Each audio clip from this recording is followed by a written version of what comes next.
जिस दिशा में जा रहा है उसके लिए भी उनका रोल बहुत इंपॉर्टेंट है। जी हाँ, हम बात कर रहे हैं किशोर पाटकर साहब।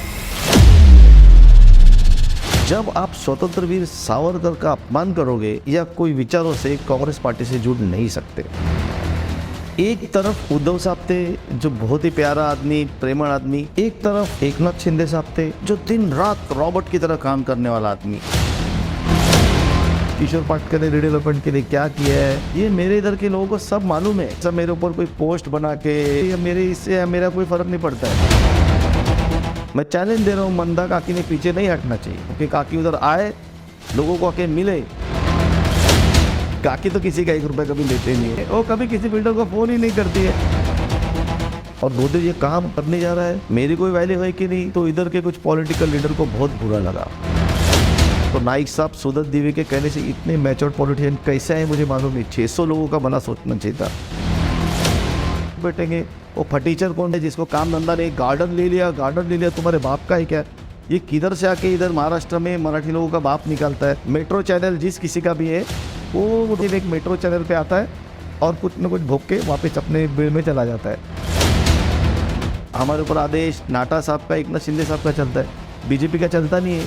वो दिखने के लिए अलायंस दिखेगा, बट हमारा काम दिल से नहीं होगा। नमस्कार, ख़ास मेहमान में आपका स्वागत है। आज हमारे जो ख़ास मेहमान हैं वो नवी मुंबई की पॉलिटिक्स में बहुत ज़्यादा सामने नहीं आते थे, लेकिन उनका रोल बहुत अहम स्पेशली आज की परिस्थिति में हो गया है। सिर्फ पॉलिटिकली नहीं, नवी मुंबई जिस दिशा में जा रहा है उसके लिए भी उनका रोल बहुत इंपॉर्टेंट है। जी हाँ, हम बात कर रहे हैं किशोर पाटकर साहब। पाटकर साहब, बहुत बहुत स्वागत आपका ख़ास मेहमान में। शिवसेना के संपर्क प्रमुख हैं, एकनाथ शिंदे ग्रुप के साथ ही गए थे शिवसेना के बाद। पाटकर साहब, सबसे पहले तो यही कि जब शिवसेना स्प्लिट हुई तो एकनाथ शिंदे साहब क्यों? पहले आपको जेडी साहब शिवसेना स्प्लिट होने के रीज़न पे थोड़ा जाना पड़ेगा। जो कोई भी लोग बाला साहब को मानने वाले लोग थे, जो बाला साहब के साथ काम किए हुए लोग हैं, जो उनके विचारों से प्रेरित हुए और एक तरह की सनक है दिमाग में, हम जैसे लोग हैं, हम लोगों को कभी भी कांग्रेस पार्टी पसंद नहीं आती। कांग्रेस पार्टी का जो विचारधारा है और बाला साहब की जो विचारधारा है ये एग्जैक्ट अपोजिट डायरेक्शन में है। और हम लोग वही विचारधारा को लेके छोटे से बड़े होते आए, तो और वो उसमें हमारे रग रग में वो बहता है। अब कांग्रेस पार्टी अभी भी देखिए, राहुल गांधी आए तो कोई ज़रूरत नहीं थी, उन्होंने वीर सावरकर के ऊपर टीका की। वो हमारे के खून में बसे, हमारे दिलों में बसते। तो जब आप स्वतंत्र वीर सावरकर का अपमान करोगे महाराष्ट्र में आके, तो हम कभी भी मन से या कोई विचारों से कांग्रेस पार्टी से जुड़ नहीं सकते। इन्होंने अपने को 40 साल तंग किया है, अपोजिशन किया है, हर तरह की तकलीफ दी है, बाला साहब को तकलीफ दी। उनके साथ कैसे मिलने का? फिर भी सब लोग चुप बैठे रहे, हम लोग सहन करते रहे। फिर एक दिन ऐसा आ गया कि कुछ भी हो, अपने विचारधारा के साथ कॉम्प्रोमाइज़ नहीं हो सकता।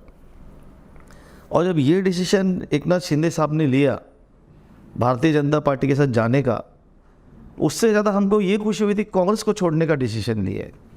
सारे नीचे के लेवल के कार्यकर्ता जिन्होंने बाला साहब को सुना है, बाला साहब के सारे दशहरा मेड़ावे के भाषण सुने, वो सब इतने ज़ोर से इस तरफ हो गए कि कुछ भी हो जाए, भाजपा के साथ भी एक बार रह लेंगे लेकिन हम कांग्रेस के साथ नहीं रह सकते। और सब अंदर ही अंदर ज्वालामुखी धक धक कर रहा था।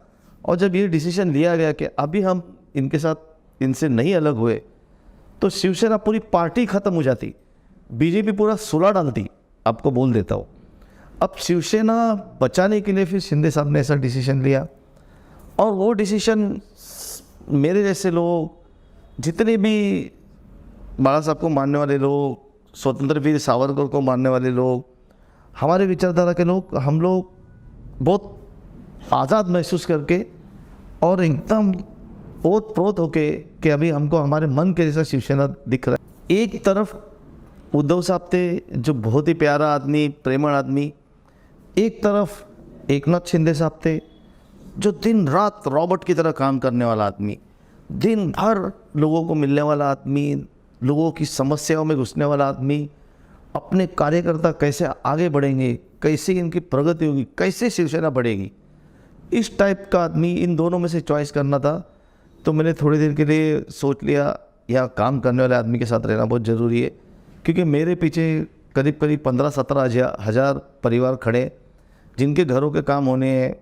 प्लस जो मैंने पहले आपको मुद्दा बोला कि कांग्रेस के साथ बनने नहीं वाली थी हम लोगों की, तो ये जो दो विचार सोच के हम लोग ने सब एकनाथ शिंदे साहब के साथ जाने की ठान ली।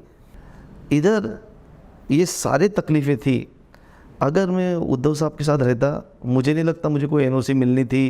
पहले टाइम नहीं मिल रहा था, अभी शिंदे साहब ने बोला कि काम करेला पड़े और ये सब जवाबदारी नाटा साहब ने मेरे ऊपर डाली है। अभी संपर्क प्रमुख होते ही नई मुंबई की जो समस्या है वो लेके मुझे, बेसिकली ये सब काम मेरा नहीं था। मेरा काम था कि जो पार्टी के लीडर्स आते हैं ब्रिज के ऊपर से जब क्रॉस करके जाते हैं, मुझे उनको अटेंड करना है। मुझे मेरे यहाँ जो पार्टी काम करी उनका रिपोर्टिंग शिंदे साहब को, और मुझे 2-3 जनों के नाम दिए, इनके पास इधर का कौन काम कर रहा है, कोई नहीं कर रहा है, पार्टी का किसने क्या प्रोग्राम, उसका डेटा मुझे वहाँ देना पड़ता है। बट अभी कुछ अलग ही टाइप का काम हो गया। नाटा साहब ने जवाबदारी मेरे ऊपर डाल दी है। मैंने बोला था नाटा साहब को, साहब मैं ऑलरेडी बहुत ज़्यादा बिजी रहता हूँ, ऊपर से आप ऐसा मुझे मत करो, मैं पार्टी के लिए कुछ दूसरा अंदर ही अंदर काम करूँगा। अच्छा, मैं उस टाइप का काम करने वाला, चुपचाप काम करने वाला आदमी तो था। शुरू से आप कर ही रहे थे। हाँ, मैं कर ही रहा था। अभी मैं एक्सपोज हो गया हूँ अभी मुझे ये जवाबदारी आ गई है, नाटा साहब ने जवाबदारी डाल दी है। अभी मैं, वो मेरे गुरु हैं, मैं उनको कुछ बोल नहीं सकता। मुझे उन्होंने जवाबदारी दी, मुझे काम करना पड़ रहा है। रोज़ उधर जाना पड़ता है मंत्रालय, रोज़ नंदनवन जाना पड़ता है, कभी थाना जाना पड़ता है। एवरीडे कुछ जवाबदारी आती है। फिर कुछ पॉलिसी डिसीजन है जो नई मुंबई में काफ़ी अहम चल रहे, और उसके लिए उनको लगता है किशोर पाटकर अभ्यास हुए, तो मुझे शिंदे साहब के यहाँ से बुलावा आता है, पूरा डिटेल देना पड़ता है। अभी मेजर डिसीजन 1-2 महीने में आने हैं, जिसमें नाटा साहब, मैं, विजय चौगुले साहब, हम लोग काफ़ी सक्रिय हैं। हम लोग नई मुंबई के लिए बहुत अच्छी एक बड़ी खुशखबरी लाने की तैयारी में लगे हुए हैं। तो उस काम की वजह से मैं बहुत ज़्यादा बिजी हो गया अभी सर। इंटरेस्टिंग बात थी कि ये पैनल सिस्टम में जब आपका जो एरिया आया था उसमें जो 3 सीट्स थी, ये तीनों मतलब महाविकास आघाड़ी के लोग थे। अब जो चेंज सिनारियो हो गया, अब बाकी के जो है कांग्रेस और राष्ट्रवादी वाले जो थे वो तो आपके साथ में है नहीं, ये कैसा होगा? लेकिन दोस्त तो हैं आपके बहुत अच्छे। इधर अभी नई मुंबई में ऐसा है, देखिए, वैभव गायकवाड़, अविनाश लाड, आप इन दोनों का देखेंगे तो ये भी 3-3, 4-4 बार चुन के आए हुए लोग हैं। और ये लोग, जैसे मैं सेक्टर 9 में स्ट्रांग हूँ, वैसे हम लोग वहाँ तीनों स्ट्रांग है। परसों भी हम लोग साथ में बैठे थे, हमारे पोस्टर्स भी साथ में लग रहे। आपको इसीलिए बोल रहा हूँ, थोड़ा इलेक्शन नज़दीक आते जाने दीजिए, आपको सब बहुत अच्छे से दिखेगा कि यहाँ क्या होने जा रहा है, आपको सब समझ में आ जाएगी बात। उसका विषय, पहले उधर के जो पहले नगर सेवक थे, अतुल कुलकर्णी साहब थे, अशोक दरेकर साहब थे, श्याम माडिक साहब थे, इन्होंने आगे लेके, उन्होंने ये विषय को पहले उजागर किया था कि ऐसे हुआ था। उसके बाद वो नगर सेवक नहीं बने, वो जवाबदारी मेरे ऊपर आ गई, और मैं तब से RIFSI की मांग कर रहा था, मैं लड़ रहा था, हम लोग लड़ते जा रहे थे, सिडको सुन नहीं रही थी। बट बेसिकली हमको पॉलिटिकल सपोर्ट मिल नहीं रहा था, और सबसे ज़्यादा विरोध FSI लाने को सबसे ज़्यादा जो किया था तभी कांग्रेस पार्टी ने किया था, मुझे याद है अच्छे से। एंड तक उन्होंने हमको तकलीफ दे के रखी। विषय तभी फर्स्ट टाइम सॉल्व हुआ जब फडणवीस साहब मुख्यमंत्री बने। He was the first person to issue the GR of 2.5 FSI। उन्होंने सबसे पहले निकाला, उन्होंने निकाल दिया मुख्यमंत्री बनते 30 दिन के अंदर। किसी को उन्होंने मिलने को नहीं बुलाया, किसी को उन्होंने क्रेडिट नहीं पूछा या कुछ नहीं, सीधा GR निकाल दिया। हम लोग खुद ही शौक हो गए, ये क्या हुआ, ऐसे कैसे आ गया? जो साल 20-22 साल से नाइक साहब, इधर के जो स्थानिक लोग, इधर के जो पहले के कांग्रेस के लोग नहीं कर पाए, इन्होंने इतने जल्दी कैसे कर दिया? एंट्री देरस में या एरोली में, कोपर खेरना में मेन रोड छोड़ के, बहुत डिफ़िकल्ट चीज़ है। उधर FSI भी और बढ़ाना पड़ेगा, उधर हाइट भी और बढ़ानी पड़ेगी, तो ही फिजिबल होगा। और ऊपर से पॉलिटिशियन लोगों को लगता है रीडेवलपमेंट का स्टार्ट हुआ काम तो हमको पैसे मिलना चाहिए, मैं इधर का लीडर हूँ। ऊपर से वो एक ब्रेन में घुसा हुआ ये कोई बिल्डर किसी को भी पैसे नहीं देगा। वो पहले प्रोजेक्ट कंप्लीट करने को देखेगा या इनको पैसे देने को जाएगा। दूसरा, रीडेवलपमेंट वोट बैंक से भी कनेक्टेड है। तो अगर किशोर पाटकर ने सब करके दिखाया तो कल ये इधर का लीडर बन जाएगा, मेरे इधर तो तकलीफ हो जाएगी। तो स्टार्टिंग से विरोध चालू होता है।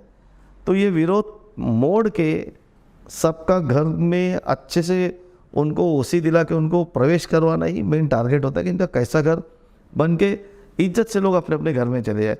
नहीं तो कुछ ना कुछ लोग वीडियो बना के, और से नई मुंबई में इतने छोटे छोटे वीडियो चैनल अभी बना के रखे 60-70, कोई भी आके कुछ तो बना के डालते रहता है। फिर जाके बिल्डर को मिलता है, देखो ऐसे ऐसे आ गया मेरे पास न्यूज़, कुछ दो नहीं तो मैं कर दूंगा। इतना बहुत तकलीफ चल रहा है। बट सेक्टर 9-10 की पब्लिक एजुकेट हो गई, ये सब हमने बहुत भुगत लिए।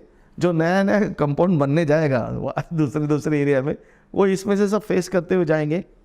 बट रीडेवलपमेंट करने के लिए अगर उस कंपाउंड के लोग यूनाइटेड है तो कोई लीडर वीडर कुछ नहीं कर पाता। हम उनको निपटने के लिए काफ़ी है। जैसे ही रीडेवलपमेंट का काम स्टार्ट हुआ तो पहले लफड़ा स्टार्ट होता, खोदने का काम मेरे आदमी को दो, ये सारा खोदने का काम मेरे आदमी को दो। पहले चालू होता है ये तोड़ने का काम मेरे आदमी को दो, फिर रेती सप्लाई, खड़ी सप्लाई, आरएमसी में डालूंगा, ये मैं डालूंगा, माथाड़ी का काम मेरे को दो। ये सारी चीज़ें स्वार्थ से जुड़ी हुई है। और इधर एक लोकल ऐसा माफिया टाइप का काम चलता है कि हमारे इधर काम चालू है तो हमको इतना इतना पैसा दो ही, और उसके बाद ये सब पॉलिटिकल पोस्ट आना चालू होता है। अब हम बेयर करेंगे ऐसा सोच के उन्होंने JN4 ले लिया, कई प्राइवेट सोसाइटी में ले लिया। उनको ऐसा लगा था 4 साल में हमारा प्रोजेक्ट गोदरेज कंप्लीट कर देगी, हम हमारे घर पे चले जाएंगे। बट सुदत्त द्विवेदी, मैं नाम लेके बोल रहा हूँ, जो बीजेपी के है, इसलिए मैं मंदा मात्र को आह्वान कर रहा हूँ काकी को कि उधर आओ और अभी अपने लोगों को एक्सपोज करो। उनको लग रहा है किशोर पाटकर का कंपाउंड मेरा कंपाउंड नहीं है, वो बहुत गलत फहमी में आके एक्सपोज करना ही चाहिए उन्होंने। सुदत्त द्विवेदी ने उधर बैठ के लोगों को भड़का के खाली करने नहीं गया। 3 बार 300-400 पुलिस वहाँ गई, उसमें सारंग राउत की भी गलती नहीं है। वो भी क्या करेगा, वो नागपुर से आते हैं, वो उधर जाके लोगों को झगड़ा करके खाली नहीं करा सकते फिजिकली। इतने पुलिस लाने के बाद, ये करने के बाद भी उधर के लोग एडमेंट थे, उन्होंने वो प्रोजेक्ट डिले कर दिया। अब प्रोजेक्ट डिले हो गया है, गोदरेज फिर भी भाड़ा दे रहा है। अब उन नागरिकों को क्या कहना है, अभी तक तो हमने 4 साल का हिसाब किया था, चलो 5 साल का हो गया, अभी वापस 5 साल और बढ़ गए। गोदरेज जो एग्रीमेंट में वो भाड़ा दे रहा है, अब ये भाड़ा बेयर कौन करेगा? और तो ये catch-22 सिचुएशन हो गई है, इसका इलाज करना पड़ेगा। मैन मिडिल मैन की भी बात हो रही है, जैसे आपने भी नाम लिया अभी सारंग राउत वगैरह का, इसमें फडणवीस साहब का भी नाम आता है कि भाई उनके भी इन्वॉल्वमेंट है, और लोगों में इसकी वजह से काफ़ी कंफ्यूजन हो जाता है। फडणवीस साहब का इन्वॉल्वमेंट उसमें ऐसा है कि जो 100% कंसेंट लग रहे थे, तुकाराम मुंडे जी करके गए थे, उस 100% कंसेंट को फडणवीस साहब ने 51% कंसेंट करके दिया था, और ये काम सारंग राउत साहब ने करके लाया था। जो सच है मैं बोलूँगा, उसमें मेरा कोई योगदान नहीं था। हम लोग महाराष्ट्र गवर्नमेंट तक नोटिंग कर रहे थे, उसके बाद ये दिल्ली मैटर गया तो इन्होंने करके लाया था। लेकिन सारंग राउत को उधर काम करने नहीं दिया गया, उनको पूरा तंग किया गया है, उनको परेशान किया गया है, और ये काम लाइट पानी उनका कट हुआ, वो आके फिर ज्वाइन करके गए, और बीजेपी के लीडर लोग नहीं किया। अब सारंग राउत की भी परिस्थिति ऐसी है, इसमें फडणवीस साहब का कोई इन्वॉल्वमेंट मुझे नहीं लगता है अब। लेकिन सारंग राउत घर खाली नहीं कर सके, ये खाली करने की जवाबदारी बिल्डर की होती है, बिल्डर ने खाली करने के देते हैं। मेरे यहाँ कुछ हुआ कि इशू, हमने कैसे कोर्ट का ऑर्डर ला के सब लाइट पानी कट करके बरोबर 1 महीने में सबका खाली कर दिया, इधर प्रॉब्लम है। वो सारंग राउत साहब ने अपने कंपाउंड के अंदर लिए और अपना बड़ा एक पैच निकाल के म्यूनसिपल कमीशन को सरेंडर कर दिया कि पैचेस हमारे अंदर ले लेते और एक बाजू में अच्छा बड़ा गार्डन बना कर दे देते। तो ये बहुत, और इसमें ये फाइल फडणवीस साहब तक गई थी और फडणवीस साहब ने उसको मंजूरी दी है। किसी ने गार्डन कह रहे चोरी नहीं किया है, काकी बोलते किशोर पाटकर ने गार्डन कह रहे चोरी किया, मैंने कोई चोरी नहीं किया, प्रोजेक्ट ही मेरा नहीं है। अगर किसी ने चोरी किया होता तो क्या म्यूनसिपलिटी चुप बैठेगी या इधर के लोग चुप बैठेंगे? वो फटीचर कौन, रोहित मल्होत्रा है, जिसको काम धंधा नहीं, गार्डन ले लिया, तुम्हारे बाप का है क्या? ये किधर से आके इधर महाराष्ट्र में मराठी लोगों का बाप निकालता है। अभी उसको कुछ उसका सही जगह दिखाने का टाइम आ गया है। मैं अविनाश लाड़िया वैभव गायकवाड़ नहीं है कि मैं चुप बैठूंगा, वो दोनों बेचारे चुप बैठते हैं, वो उनके खिलाफ बकवास करते रहता है, कुत्ते की तरह भोंकते रहता है। अभी वो हमारे पास हमारा बाप निकल रहा है ना, अभी हम उसको दिखाएंगे, आके बताए ना किसने गार्डन चोरी किया है और काकी कैसे चोरी होने दे रही है गार्डन। काकी तो इधर की जागरूक आमदार है, आके बताना चाहिए। वो छोटे छोटे पैचेस का बड़ा गार्डन बना के म्यूनसिपलिटी को सरेंडर कर दिया है। तो रोहित मल्होत्रा मदर मेरी का नाम लेके कि उधर उनका चैपल है, तो क्या वो भी तोड़ोगे? क्रिश्चियन लोगों को भड़काने को देख रहा है। तो उनकी इस फटीचर बकबक से हमको कोई फ़र्क नहीं पड़ता है। मैं उधर से एक्सेस लूँगा ही, और उधर से एक्सेस ऑलरेडी एकता कंपाउंड को था ना। हमारा उधर कुछ एक्सेस का इश्यू है ना हमको वहाँ कुछ। ये सिर्फ मेट्रो चैनल जिस किसी का भी है, वो रोहित मल्होत्रा सिर्फ एक मेट्रो चैनल पे आता है और कुछ न कुछ भोग के वापस अपने भीड़ में चला जाता है। हमको इस बात से कोई मिलने नहीं, हम उसको कोई महत्व नहीं देते और उसको इस चीज़ से कोई मिलने वाला नहीं है। ओवर द ईयर्स रिडेवलपमेंट के भी उन्होंने खुद भी बहुत क्लेम्स किए हैं कि मैं एफएसआई मैंने लेके आई हूँ, प्रेस कॉन्फ्रेंसेस होल्ड किए जिसमें आपने साथ में उनको ज्वाइन भी किया हुआ है। इतने अच्छे रिश्ते हैं, हमेशा आप उनकी तारीफ करते आए हैं। लेकिन रीडेवलपमेंट के आपके जो काम वगैरह रहे हैं, चाहे भूमि पूजन हो या किसमें, उसमें आपने कभी उनको इन्वॉल्व नहीं किया? उनको करूँगा तो मेरे इधर के लोग नाराज़ होते, इनको बोलो तो वो नाराज़। तो और सारे भूमि पूजन कोविड के वक्त हुए थे। आप ठीक से देखोगे, आपको भी नहीं बुलाया था। सारे भूमि पूजन कोविड के टाइम पे हुए थे, जब गवर्नमेंट ने कंस्ट्रक्शन एक्टिविटी अलाउड कर दी थी। तो सोशल डिस्टेंस रख के उधर के उधर ही करके लिया। भूमि पूजन को नहीं बुलाने से काकी छोटी हो जाएगी, ऐसा कुछ नहीं है। नहीं, बट अगर किसी ने काम किया है और पॉलिटिक्स में क्रेडिट की बात होती है, जब क्रेडिट देने का टाइम आया तो आप काकी को भूल गए? क्रेडिट देने के लिए भी बहुत टाइम बचा हुआ है ना। अभी क्रेडिट तो हमेशा ही काकी का नाम लिया जाता है। मैं कभी नाइक साहब का नहीं नाम लेता हूँ कि नाइक साहब ने मदद किया। उल्टा नाइक साहब ने तो लाइट पानी कट किया था, सुदत दिवे के बोलने से आके लगाया। 1 साल तो उनके वजह से लेट हो गया, नहीं तो कभी का गुलमोहर का काम चालू हो जाता। ये सब चीज़ करने के लिए आपको इन एंड आउट बहुत क्लियर रहना पड़ता है जेडी साहब। आज काकी मंदाताई इतना नाराज़ क्यों है? क्योंकि उनको अब परिषद लेना पड़ रहा है कि भाई ये इशू क्या है रिडेवलपमेंट। किशोर पाटकर के होते हुए उनको आके ये सब करना पड़ रहा है। काकी अभी उनका अपना थिंकिंग है, उनको जो लगेगा वो उनके हिसाब से करेंगे। अभी पहले तो काकी ने जो आह्वान दिया है ना कि भाड़ा कौन ये कर रहा है, अभी वो बीजेपी के लोग हैं या मैं हूँ, आके ढूंढना चाहिए। और गार्डन का विषय भी लेना चाहिए। किसी ने गार्डन हजम किया है कि नहीं? कोई भरत यादव का पोस्ट है, काकी ये सब न्याय दिलाने आने वाली है। और गार्डन का परमिशन तो फडणवीस साहब ने दिया है। तो मैं देखना चाहता हूँ अभी काकी क्या करते हैं। हमारे इधर के लोगों को ये सब स्टोरी मालूम है, हमारे ऐसे कोई फर्क नहीं पड़ना है। किसने लेट किया वो भी मालूम है। आप क्रेडिट तो नहीं दे रहे हैं उनको, लेकिन नाम भी वो उनका कहना है कि ख़राब हो रहा है। मेरा नाम यूज़ होता है रिडेवलपमेंट के प्रोजेक्ट्स में, लोग जाके मेरा नाम यूज़ कर रहे हैं, मेरे नाम पे पैसे उठा रहे हैं। इस तरह की हरकतें क्यों हो रही हैं? काकी तो किसी का 1 रुपए कभी लेते और नहीं उन्होंने है। कहा कि तो मैं काकी खुद ही पैसे देते अधिवेशन- हैं, तो उनके नाम से कौन पैसा उठाएगा? एग्जैक्टली, उनका कहना है मैंने 1 रुपये कभी नहीं लिया और आज तक उनके नहीं इल्जाम भी नहीं लिया लगा ये काकी ने, बात। कभी वो लेती ही नहीं है। वो वो तो- कभी किसी बिल्डर को फोन ही नहीं करती है, बिल्कुल। किसी को परेशान है नहीं। उन्होंने कहा है मंदाताई ने कि अगर नहीं सुधरे तो नाम भी बताऊंगी, और अधिवेशन में भी अभी अधिवेशन में इतना अधिवेशन क्यों करने का? क्यों अभी करने सैटरडे का? को आके बोलो ना। वो नहीं करेगी तो मैं नाटा साहब को लेके मैं एक्सपोज कर दूंगा, हम लोग कर देंगे। फिर काकी को बुरा लगेगा मुझे नहीं बुलाया। तो काकी ने आना ही चाहिए, आना ही चाहिए। स्वर्ण सागर के लोग रो रहे हैं, मैं उनको समझा रहा हूँ अभी सॉल्व हो जाएगा, थोड़ा रुको। काकी ने सीनियर है, काकी मेरी आमदार है, काकी ने आना ही चाहिए। तो उनके परिषद को आप समर्थन दे रहे हैं? पूरा समर्थन है, काकी ने आना ही चाहिए। और आपके माध्यम से मैं एक और चीज़ बताना चाहता हूँ, जिधर किधर भी कोई रिडेवलपमेंट का सोच रहा है करने का, उधर अगर एसोसिएशन होगी तो उसको सोसाइटी में कन्वर्जन मत करो। जब तक सीसी नहीं आती मत करो। अगर सोसाइटी में कन्वर्जन किया तो आपको एक नया प्लेटफॉर्म तैयार हो जाएगा परेशान करने के लिए। और ये परेशानी से मैं जा चुका हूँ, इसलिए मैंने सोसाइटी बनाना रोक दिया है। जिसको परेशान होना है वो करे। अभी काकी बोलती है रिडेवलपमेंट में सब मैंने किया, सब मैंने किया। तो काकी ने आके बोल दो मैंने क्या क्या किया है। काकी को हम लोग क्रेडिट देने को तैयार है, हमको कोई प्रॉब्लम नहीं, आके बोल देंगे मैंने ये किया है।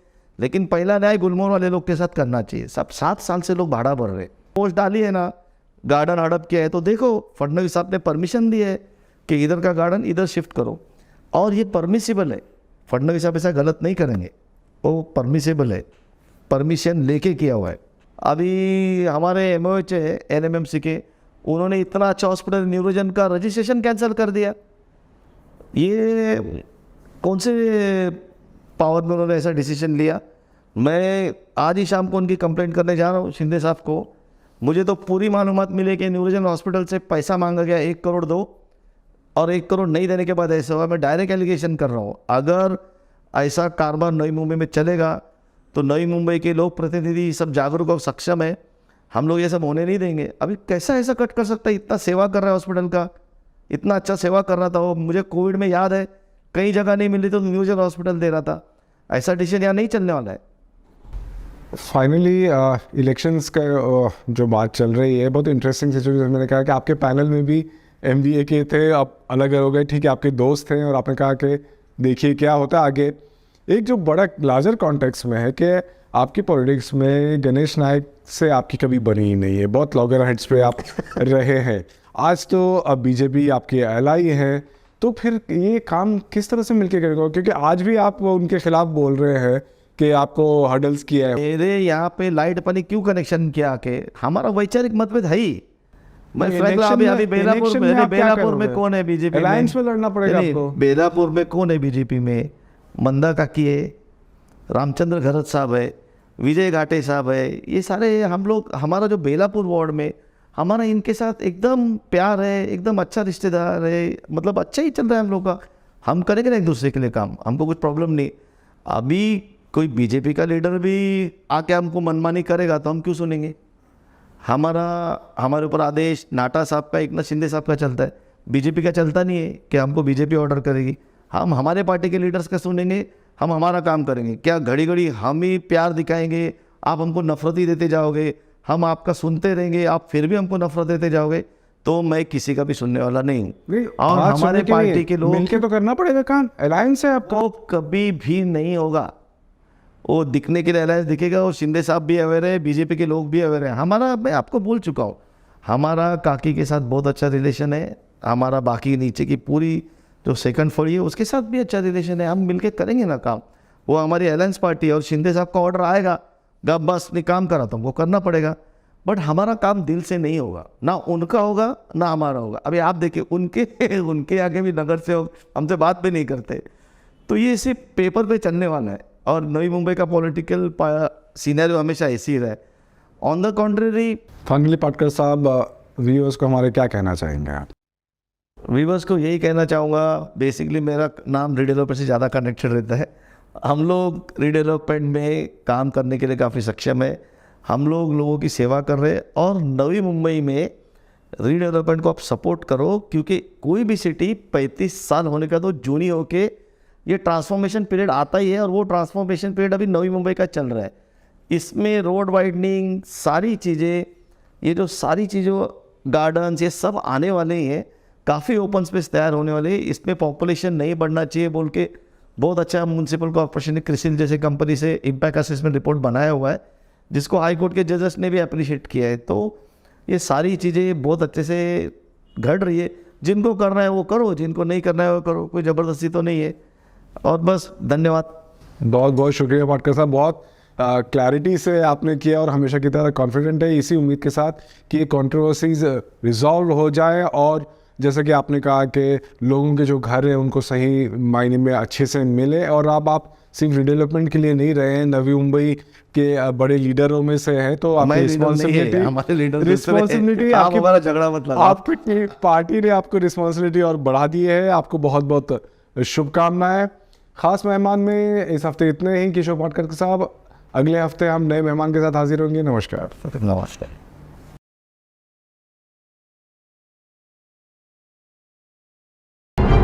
Subscribe to Awaaz today. Click on the bell icon for latest national and international buzzing news.